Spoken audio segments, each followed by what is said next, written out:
Hi everyone, and welcome back to Harp and Guitar, People and Music.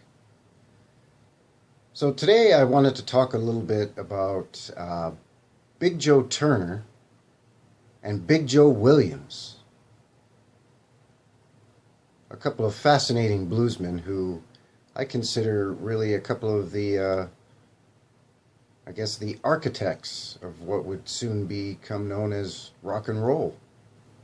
Now, many people would agree, myself included, that Elvis Presley was the king of rock and roll. Perhaps no one had such a massive and everlasting impact on the genre of rock and roll music and popular culture. His image is eventually put on postage stamps and T-shirts and coffee mugs, and you name it. I think it would be pretty tough to find anyone who would dispute that Elvis was the king. Try to dethrone the reputation of the king. But a couple of guys do come to mind. Big Joe Turner and Big Joe Williams. These two Big Joes really could be referred to as the kings of rock and roll. Or maybe more accurately, like I said earlier, founding fathers of what was to become rock and roll.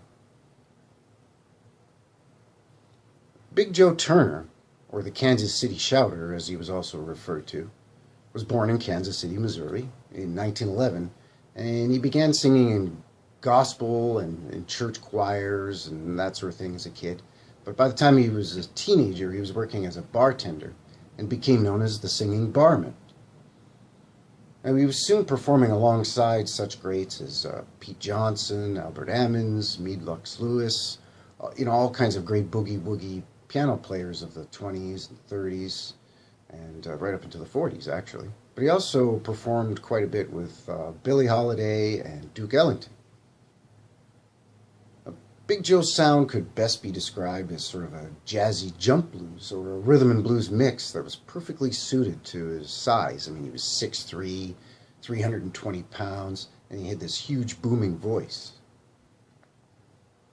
By the early 50s, Turner was a polished, crowd-pleasing showman who captured the attention of Ahmet Ertegun at Atlantic Records. So he signed a recording contract, and a decidedly more rock and roll sounding Big Joe exploded into the popular music scene. And it was during this time that songs like Shake, Rattle, and Roll, which was later covered by Bill Haley and the Comets, Sweet 16, Karina Karina, and Flip Flop and Fly, and a lot of that was borrowed by Jerry Lee Lewis later. These were released, and Turner was instantly the biggest thing on the jukeboxes and radios. I mean, he was a full-fledged rock star. I think one of the things that makes Turner's music such a solid building block for early rock and roll is not only its actual lyrics and content, but kind of the overall feeling as well, like throughout the late 40s and into the 50s, Big Joe's recordings all contain the same sort of general good times feel. That quality that soon went hand in hand with teenagers and cars and drag racing and girls and malt shops, that sort of stuff. Now, similarly, Big Joe Williams, also known as Poor Joe Williams, could also be viewed as sort of a builder of the early rock and roll sound, but for slightly different reasons. Big Joe Williams was born in Crawford, Mississippi in 1903, and he spent the majority of his younger days wandering the South playing country blues on street corners, juke joints, and in work camps. Then he kind of sort of started getting more steady work with the Rabbit Foot Minstrels in the 20s. This was sort of a traveling medicine show and minstrel group. It was through these gigs that Joe perfected his act, combining his talents with his ability to entertain and sort of engage the audience. And it was around this time that he met Lester Melrose of Bluebird Records. It was around 1934 or so, and he began recording. So, he put out a lot of what became known as blues classics, like Crawling King Snake, Someone Been Borrowing That Stuff. But it was 1935's Baby Please Don't Go that would forever change the face of music and set the stage for rock and roll's birth some 15 plus years later. It's not only the re-recording of Williams' songs by so many artists such as Van Morrison, The Doors, The Animals, AC/DC, Tom Petty, I mean, you name it. It's not only that that's important.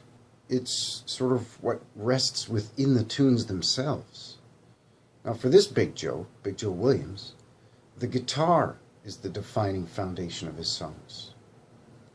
Unlike Big Joe Turner, where the booming voice and the sort of partying teenager feel of the music was the driving force. But for Big Joe Williams, it was his guitar. And what made Big Joe Williams' guitar unique was, first of all, he played an electric guitar long before most used or even heard of it. And he used it to his advantage. It was kind of a sound born of his own unique creation because he invented and built himself a 9-string guitar. Joe would play rollicking rhythms and chords with the standard 6 strings, but he accompanied himself on the other 3 as a bass line or using a walking bass. So when you listen carefully to the guitar work in Big Joe's, Wild Cow Blues or Someday Baby or I'm Getting Wild About Her or great songs like Meet Me in the Bottom, the groundwork of almost all early rock guitar phrasing is very apparent. I mean, it practically jumps out and hits you in the head. So, as with Big Joe Turner, overall rock and roll feeling is here. Kind of a rebellious, carefree attitude that later personified the rock and roll sort of lifestyle and ideology.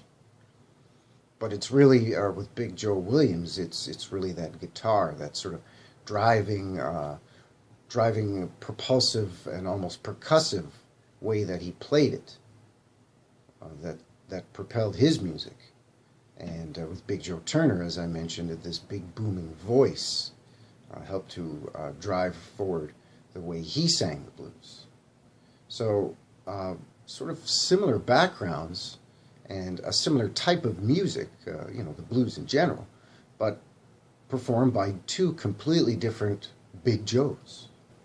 I think we owe a lot to these 2 innovators who are often overlooked for their contributions to rock, not only because of their obscurity, but because they often remain in the shadows of those who went on to become,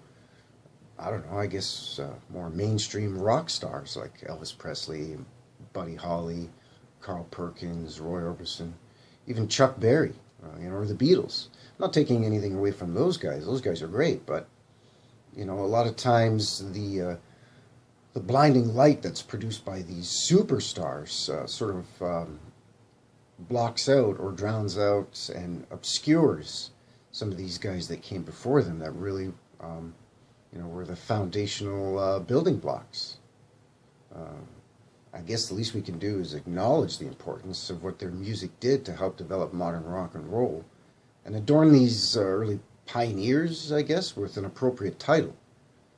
We can't give them king of rock and roll, obviously, but my vote would go for architects of rock and roll. So I think that's going to do it for today here at Harp and Guitar, People in Music. Let us know what you think in the comments below, and please don't forget to like and share the video. If you haven't already, please subscribe to the channel. And I hope everyone out there has a great day. Talk to you again real soon. Thanks a lot. Take care. Bye-bye.